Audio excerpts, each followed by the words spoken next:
Bismillahirrahmanirrahim. Assalamualaikum warahmatullahi wabarakatuh.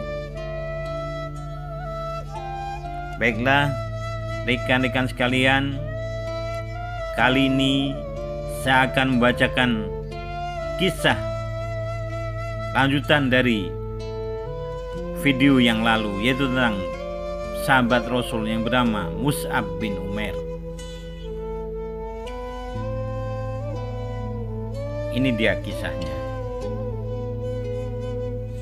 Mus'ab bin Umair adalah pembawa bendera di perang Uhud. Tatkala barisan kaum muslimin pecah, Mus'ab bertahan pada kedudukannya. Datanglah seorang musuh berkuda, Ibnu Kumaimah namanya, lalu menebas tangannya hingga putus. Sementara Mus'ab mengucapkan, Muhammad itu tiada lain hanyalah seorang rasul yang sebelumnya telah didahului oleh beberapa rasul. Maka dipegangnya bendera dengan tangan kirinya sambil membungkuk melindunginya. Musuh pun menebas tangan kirinya hingga putus pula. Mus'ab membungkuk ke arah bendera, lalu dengan kedua pangkal lengan meraihnya ke dada sambil mengucapkan, Muhammad itu tiada lain hanyalah seorang rasul dan sebelumnya telah didahului oleh beberapa rasul. Lalu orang berkuda itu menyerangnya ketiga kalinya dengan tombak dan menusukkannya hingga tombak itu pun patah. Mus'ab pun gugur dan bendera jatuh. Itulah penggalan kisah tentang Mus'ab bin Umair. Baiklah, sekarang kisahnya kita lanjutkan.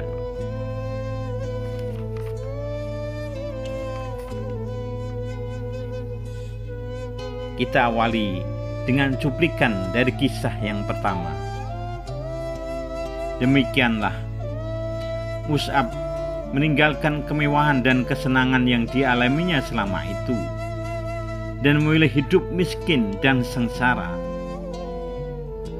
Pemuda ganteng dan perlente itu kini telah menjadi seorang melarat dengan pakaian yang kasar dan usang.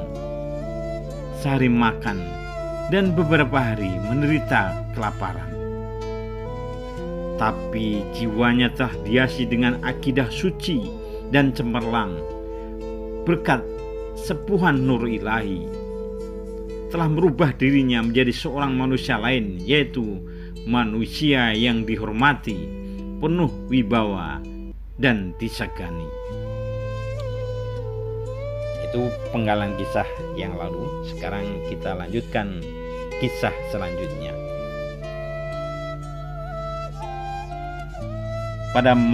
Pada saat Mus'ab dipilih Rasulullah untuk melakukan suatu tugas, yaitu tugas yang sangat penting. Ia menjadi duta atau utusan Rasulullah ke Madinah untuk mengajarkan seluk-beluk agama kepada orang-orang Ansor yang telah beriman dan dibait kepada Rasulullah di Bukit Aqobah. Di samping itu, ia mengajak orang-orang lain untuk menganut agama Allah serta mempersiapkan kota Madinah untuk menjadi hijratul Rasul sebagai peristiwa besar.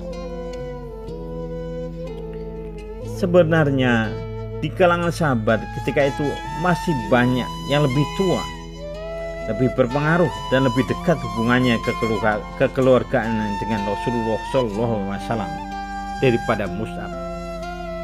Tetapi Rasulullah menjatuhkan pilihannya kepada Mus'ab yang baik dan bukan tidak menyadari sepenuhnya bahwa beliau telah mewikulkan tugas amat penting ke pundak pemuda itu dan menyerahkan kepadanya tanggung jawab nasib agama Islam di kota Madinah, suatu kota yang tak lama lagi akan menjadi kota tepatan atau kota hijrah, pusat para dai dan dakwah, tempat berhimpunnya penyebar agama dan pembela al-Islam. Mus'ab memikul amal itu dengan bekal karunia Allah kepadanya berupa pikiran yang cerdas dan budi yang luhur. Dengan sifat juhud, kejujuran dan kesungguhan hati, ia berhasil melunakkan dan menawan hati penduduk Madinah hingga mereka berduyun-duyun masuk Islam.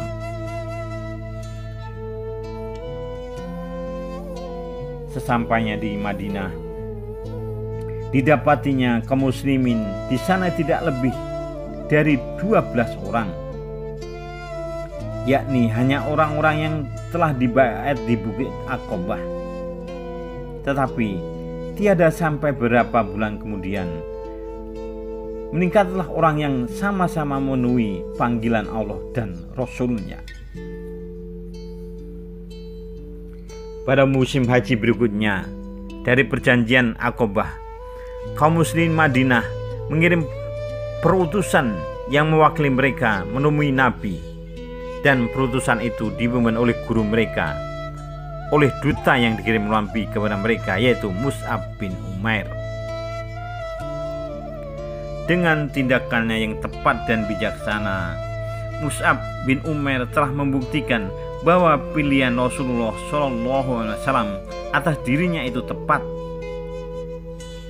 Ia memahami tugas dengan sepenuhnya hingga tak terlanjur melampaui batas yang telah ditetapkan. Ia sadar bahwa tugasnya adalah menyeru kepada Allah, menyampaikan berita gembira lahirnya suatu agama yang mengajak manusia mencapai hidayah Allah, membimbing mereka ke jalan yang lurus, akhlaknya mengikuti pola hidup Rasulullah yang diimaninya, yang mengemban kewajiban hanya menyampaikan belaka. Di Madinah, Mus'ab tinggal sebagai tamu di rumah As'ad bin Jarrah. Dengan didampingi oleh As'ad, ia pergi mengunjungi kabilah-kabilah, rumah-rumah, dan tempat-tempat pertemuan untuk membacakan ayat-ayat kitab suci dari Allah, menyampaikan kalimatullah bahwa Allah Tuhan yang Maha Esa secara hati-hati. Pernah ia menghadapi beberapa peristiwa yang mengancam keselamatan diri serta sahabatnya, yang nyaris celaka kalau tidak karena kecerdasan akal dan kebesaran jiwanya. Suatu hari, ketika ia sedang memberikan petuah kepada orang-orang, tiba-tiba disergap oleh Usaid bin Hudair, kepala suku kabilah Abdul Aisyal di Madinah. Usaid menodong Mus'ab dengan menyentakkan lembingnya. Bukan main marah dan murkanya Usaid menyaksikan Mus'ab yang dianggap akan mengaco dan menyelewengkan anak buahnya dari agama mereka, serta mengemukakan Tuhan yang Maha Esa yang belum pernah mereka kenal dan dengar sebelumnya. Padahal menurut anggapan Usaid, tuan-tuan mereka yang bersimpah lena di tempatnya masing-masing mudah dihubungi secara konkret. Jika seorang memerlukan salah satu di antara mereka, tentulah ia akan mengetahui tempatnya dan segera pergi mengunjunginya untuk memaparkan kesulitan serta menyampaikan permohonan. Demikianlah yang tergambar dan terbayang dalam pikiran suku Abdul Aisyal. Tapi Tuhannya Muhammad yang disuruhkan beribadah kepadanya, tapi Tuhannya Muhammad SAW yang disuruhkan beribadah kepadanya oleh utusan yang datang kepada mereka itu, dia adalah yang mengetahui tempatnya dan tak seorang pun yang dapat melihatnya. Demi dilihat kedatangan Usaid bin Hudair yang murka, bagaikan api sedang berkobar kepada orang-orang Islam yang duduk bersama Mus'ab, mereka pun merasa kejut dan takut. Tetapi Mus'ab yang baik tetap tinggal tenang dengan air muka yang tidak berubah. Bagaikan singa hendak menerkam, Usaid berdiri di depan Mus'ab dan As'ad bin Zararah bentaknya, "Apakah maksud kalian datang ke kampung kami ini? Apakah hendak membodohi rakyat kecil kami? Tinggalkan segera tempat ini, jika tidak ingin segera nyawa kalian melayang." Seperti tenang dan mantapnya samudra dalam, laksana terang dan damai cahaya fajar, terpancarlah ketulusan hati Mus'ab bin Umair, dan bergeraklah lidahnya mengeluarkan ucapan halus. Katanya, "Kenapa Anda tidak duduk dan mendengarkan dulu? Seandainya Anda menyukai nanti, Anda dapat menerimanya. Sebaliknya, jika tidak, kami akan menghentikan apa yang tidak Anda sukai itu."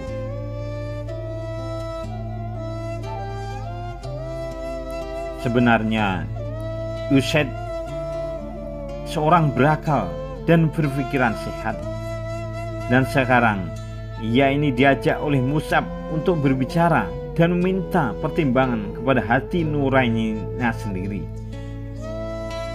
Yang dimintanya hanyalah agar ia bersedia mendengar dan bukan lainnya.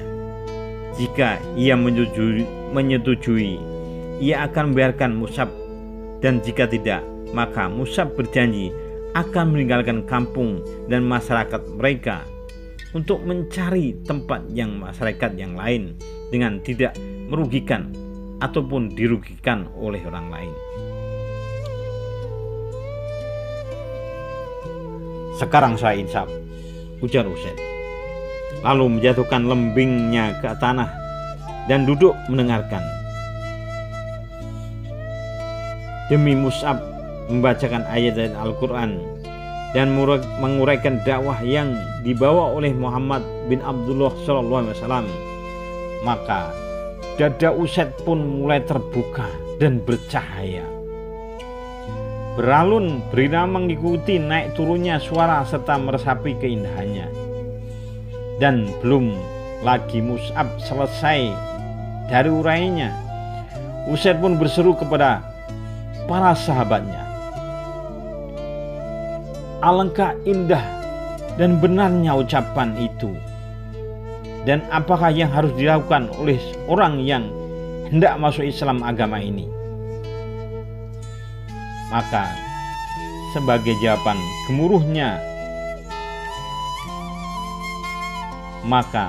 jawabannya gemuruhlah suara tahlil serempak seakan hendak menguncangkan bumi.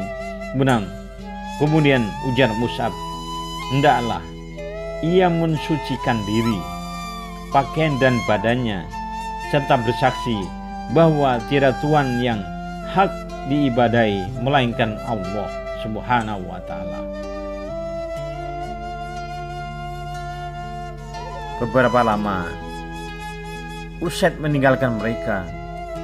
Kemudian ia kembali memeras air dari rambutnya. Lalu ia berdiri sambil menyatakan pengakuannya bahwa tiada Tuhan yang hak diibadai melainkan Allah, dan Muhammad itu adalah utusan Allah. Secepatnya berita itu pun tersiarlah. Keislaman Usaid disusul oleh kehadiran Sa'ad bin Mus'az. Dan setelah mendengar uraian Mus'ab, Sa'ad merasa puas dan masuk Islam pula. Langkah ini disusul oleh Sa'ad bin Ubaidah, dan dengan keislaman mereka berarti selesailah persoalan dengan berbagai suku yang ada di Madinah. Warga kota Madinah saling berdatangan dan tanya satu dengan yang lain. Jika Usaid bin Hudair, Sa'ad bin Abu Ubaidah, Sa'ad bin Mu'az telah masuk Islam, apalagi yang kita tunggu? Ayolah kita pergi kepada Mus'ab dan beriman bersamanya, kata orang-orang. Kebenaran itu terpancar dari celah-celah giginya.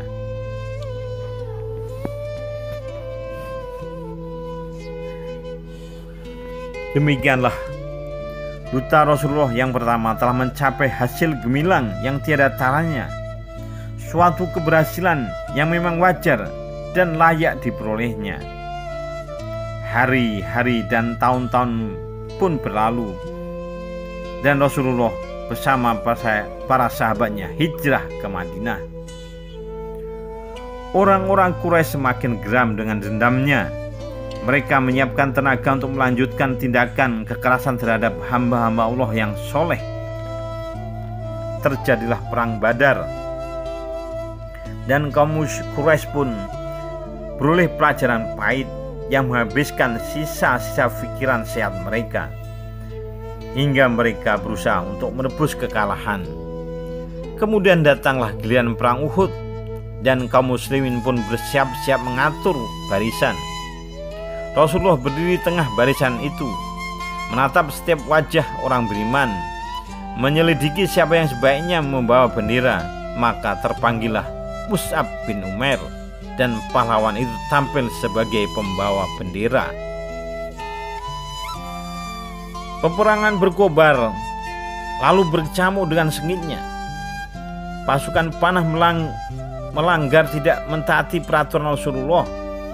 Mereka meninggalkan kedudukannya di celah bukit setelah melihat orang-orang musyrik menderita kekalahan dan mengundurkan diri.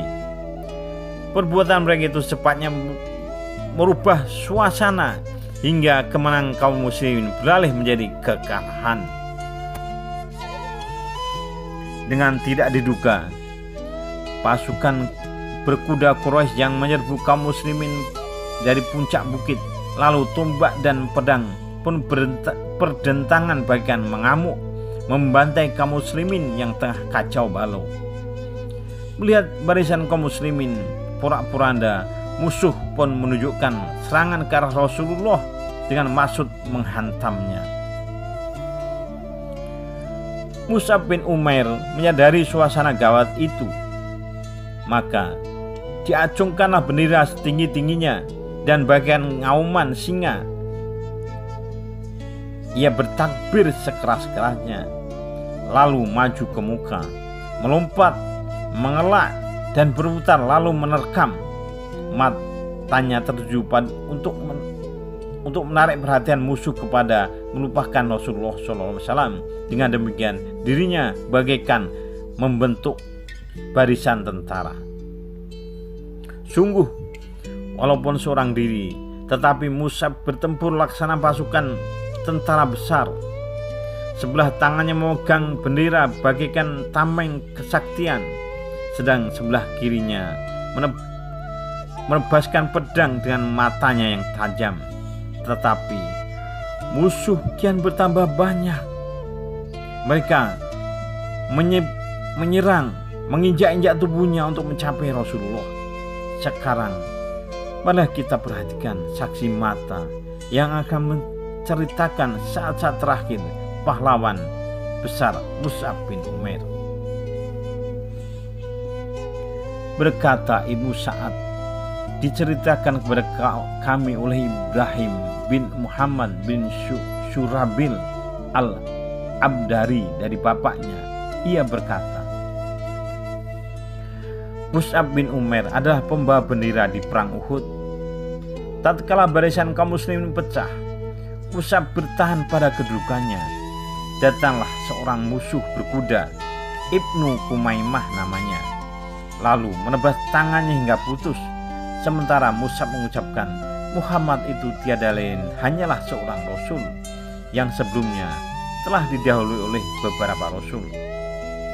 Maka dipeganglah bendera dengan tangan kirinya sambil membungkuk melindunginya. Musuh pun menebas tangannya kirinya hingga putus. Mus'ab membungkuk ke arah bendera, lalu dengan kedua pangkal lengan meraihnya ke dada sambil mengucapkan, Muhammad itu tiada lain hanyalah seorang rasul dan sebelumnya telah didahului oleh beberapa rasul. Lalu orang berkuda itu menyerangnya ketiga kalinya dengan tombak dan menusukkannya hingga tombak itu pun patah. Mus'ab pun gugur dan bendera pun jatuh.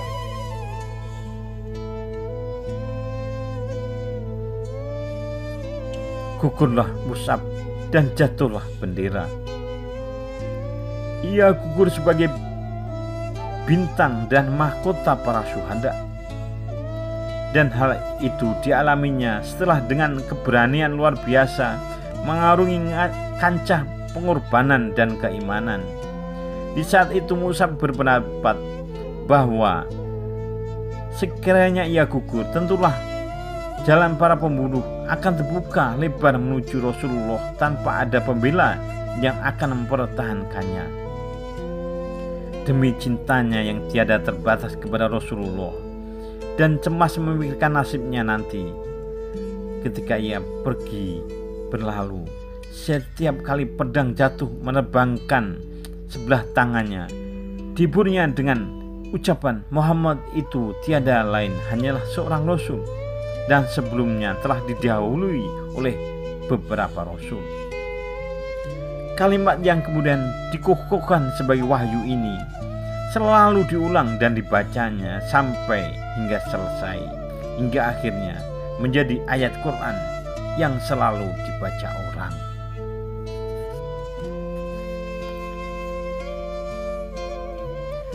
Setelah pertempuran usai, ditemukanlah jasad pahlawan ulung yang syahid itu terbaring dan wajah menelungkup ke tanah digenangi darahnya yang mulia. Dan seolah-olah tubuh yang telah kaku itu masih takut menyaksikan bila Rasulullah ditimpa bencana. Maka disembunyikannya wajahnya agar tidak melihat peristiwa yang dikhawatirkan dan ditakutkan itu. Atau mungkin juga merasa malu karena telah gugur sebelum hatinya tentram beroleh kepastian akan keselamatan Rasulullah. Dan sebelum itu selesai menunaikan tugasnya dalam membela dan mempertahankan Rasulullah sampai berhasil. Wahai Mus'ab, cukuplah bagimu Ar-Rahman, namamu harum semerbak dalam kehidupan.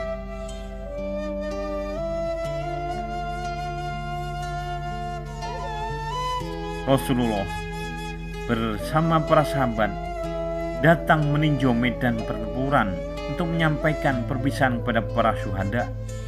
Ketika sampai di tempat terbaringnya jasad Mus'ab, bercucuran deras air matanya. Berkata Habbah ibnu Umar, kami hijrah di jalan Allah bersama Rasulullah SAW dengan menghadap keridhoannya.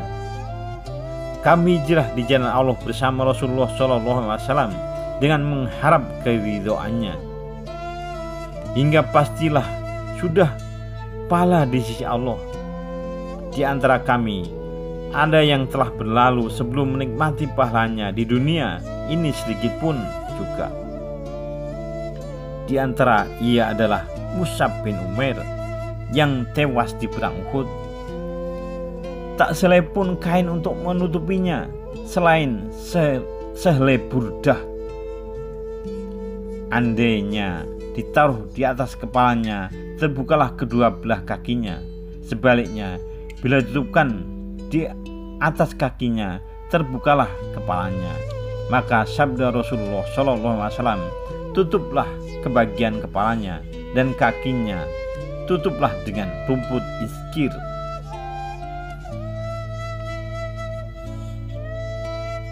Betapapun luka pedih dan duka yang dalam menimpa Rasulullah karena gugur pamannya Hamzah dan dirusak tubuhnya oleh orang-orang musyrik sedemikian rupa hingga bercucurlah air mata Nabi. Dan betapapun penuhnya medan laga dengan mayat para sahabat dan kawan-kawannya, yang masing-masing mereka baginya merupakan panji-panji ketulusan, kesucian dan cahaya. Betapa juga semua itu, tapi Rasulullah tak melewatkan, berhenti sejenak dekat jasad dutanya yang pertama untuk melepas dan mengeluarkan isi hatinya. Memang Rasulullah berdiri di depan Mus'ab bin Umair dengan pandangan mata pendek, bagai menyelubunginya dengan kesetiaan dan kasih sayang. Dibacakan ayat surat Al-Ahzab ayat 23 yang artinya, dan di antara orang-orang mukmin terdapat pahlawan-pahlawan yang telah menepati janjinya dengan Allah. Kemudian dengan mengeluh memandangi burdah yang digunakan untuk kain tutupnya, seraya berkata, ketika dia di Mekah dulu, tak seorang pun aku lihat yang lebih halus pakaiannya dan lebih rapi rambutnya daripadamu. Tetapi sekarang ini dengan rambutmu yang kusut masai, hanyalah dibalut sehelai burdah. Begitu kata-kata Rasulullah terhadap mayat duta pertamanya Mus'ab bin Umair.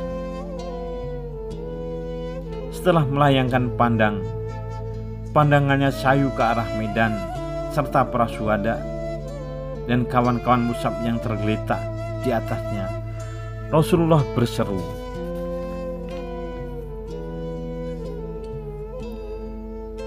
sungguh Rasulullah akan menjadi saksi nanti di hari kiamat bahwa tuan-tuan semua adalah syuhada di sisi Allah. Kemudian sambil berpaling ke arah sahabat yang masih hidup, sabdanya, hai manusia, berziarahlah dan berkunjunglah kepada mereka, serta ucapkan salam. Demi Allah yang menguasai nyawaku, tak seorang muslim pun sampai hari kiamat yang beri salam kepada mereka, pasti mereka akan membalasnya. Salamku hai Mus'ab, salam atasmu hai Mus'ab, salam atasmu sekalian wahai para syuhada. Assalamualaikum warahmatullahi wabarakatuh. Demikian akhir kisah dari Mus'ab bin Umair. Kurang lebihnya mohon maaf. Billahi taufik wal hidayah. Wassalamualaikum warahmatullahi wabarakatuh.